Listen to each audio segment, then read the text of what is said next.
तो प्यार के चक्कर में छोड़ल पढ़ाई के। तो हेलो दोस्तों, अगर यदि आप लोग इसी तरह का सैड सॉन्ग गाना चाहते हैं तो हमसे संपर्क करें।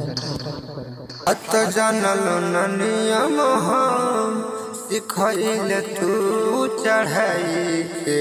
त जानल न नियम हम सिखैले तू चढ़ाई के।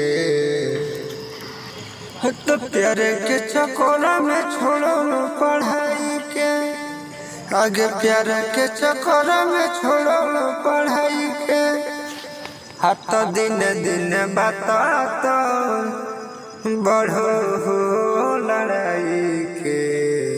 दिन दिन बात बढ़ो हो लड़ाई के। तो प्यार के चक्कर में छोड़ल पढ़ाई के।